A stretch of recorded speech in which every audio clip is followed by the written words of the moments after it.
Soccer, June 19, 2018, 11:55 a.m. Eastern Daylight Saving Time. June 19, 2018, 11:30 a.m. Eastern Daylight Saving Time. The use of Video Assistant Referees (VAR) is being rolled out for the first time at the World Cup, and Goal takes a look at some of the incidents. Use left or right buttons to navigate. Swipe left or right to navigate. Getty VAR, no verdict, opinion split. England were leading 1-0 in their opening World Cup fixture against Tunisia before Kyle Walker seemingly brought down Fakhreddine Ben Yusuf inside the box. The referee pointed straight to the spot without checking the VAR to make sure, and for Johnny Sassy converted to make it 1-1. What has seemed to bring about controversy is the fact that Kane appeared to have been pulled down more aggressively than Ben Yusuf in the Tunisia box moments later, with no VAR consultation or penalty given. Even with VAR, England fans seem to think that the refereeing in the tournament has been inconsistent and that the referee should have checked it properly before giving the initial penalty, as well as failing to give the same decision for two similar courses of action. Kane was brought down again in the second half, the same manner in which Croatia got a penalty for against Nigeria, though once again VAR was not consulted. VAR, yes verdict, correct decision. Sweden got their World Cup campaign off to a winning start against South Korea thanks to a VAR-assisted penalty, and their Asian opponents can have little to complain about as it was the correct call. When substitute Kim Min-woo appeared to scythe Victor Claesson in the box shortly after the hour mark, referee Joel Aguilar was not interested in Swedish appeals for a penalty, but the VAR cohort were soon in his ear about it. And, after reviewing the incident, he awarded the penalty. It was the right decision and Sweden capitalized, with Andreas Granqvist converting the spot kick to ensure 3 points. Getty Images VAR, no verdict, correct decision as Brazil chased victory in their opening game against Switzerland. They had claims for a penalty denied, and referee Cesar Ramos did not feel that there was sufficient doubt to warrant the consultation with VAR. Gabriel Jesus went down after seeming to be impeded by Manuel Akanji in the box, but Ramos had no interest in the claims and waved play on. However, the decision was not too controversial in the end as, unlike some other incidents, replays appear to back up the official's judgment. Getty Images VAR, no verdict, opinion split. Tournament favorites Brazil looked set for a familiar opening victory at the World Cup after Philippe Coutinho blasted them into the lead against Switzerland, but they were left reeling when the Swiss equalized in controversial fashion to claim a share of the spoils.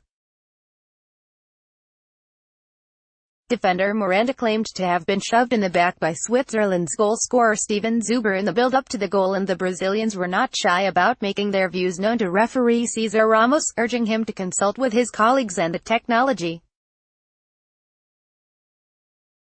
However, the Mexican official was not interested in their pleas.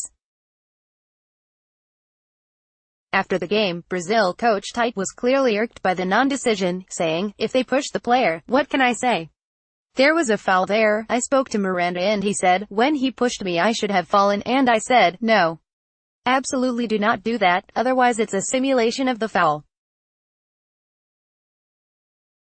Do not simulate anything." Getty Images VAR, yes verdict, correct decision. Serbia got their World Cup 2018 odyssey off to a winning start against Costa Rica thanks to Alexander Kolarov's stunning free kick, but they could have finished the game with 10 men after the intervention of VAR. Alexander Prejovic was barely on the pitch a few minutes when he found himself at the center of a VAR review for striking Costa Rica's Johnny Acosta, who threw himself to the ground in apparent pain. Referee Malong Didiu asked to see the incident again and, having watched the footage briefly, returned to the pitch to sanction Prejovic with a yellow, instead of red, card. Getty Images VAR, yes verdict, correct decision. Denmark were on the receiving end of a VAR review that resulted in a penalty being awarded to Peru in their first match in Group C. Yusuf Poulsen was the culprit as his leg touched Christian Cueva as the Peruvian was running into the box, and referee Bakary Gassama barely hesitated in consulting VAR for a clearer look and awarded the spot kick.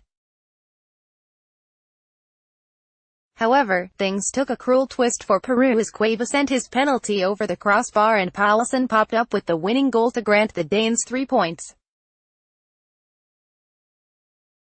Getty Images VAR, no verdict. Roncal Argentina got their World Cup campaign off to a disappointing start as they were surprisingly held to a 1-1 draw against tournament newcomers Iceland in their opening match, and there was a controversial penalty claim waved away without consulting VAR. The Albiceleste took the lead through Sergio Aguero but were pegged back almost immediately by Alfred Finnbogason.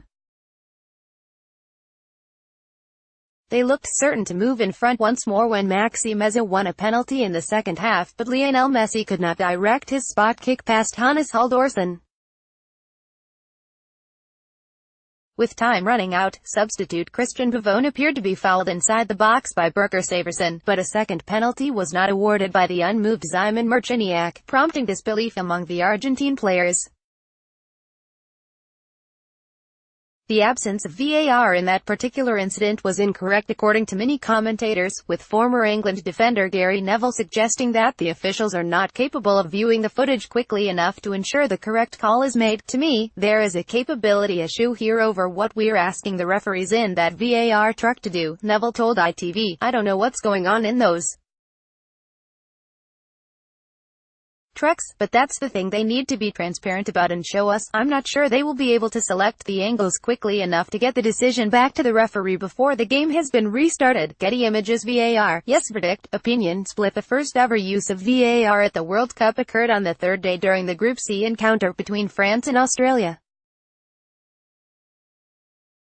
With nearly an hour played and the score locked at 0-0, Antoine Griezmann went to ground in the box following a tackle by Josh Risdon, but referee Andres Cunha wasn't ready to award a penalty to Les Blues until the VAR intervened to advise him that it was indeed a foul.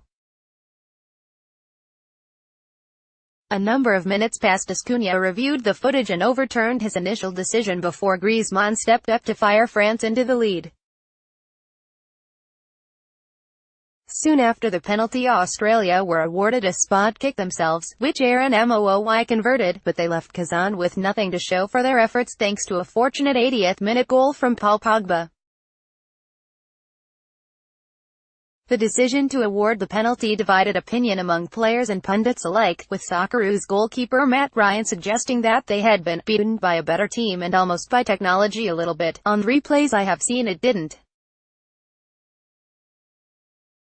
look conclusive, Ryan said after the game. You hear that technology was brought in to take out clear-cut errors and all this in the game, but that's the gray area. What's a clear-cut error and what's not? What's conclusive and what's not?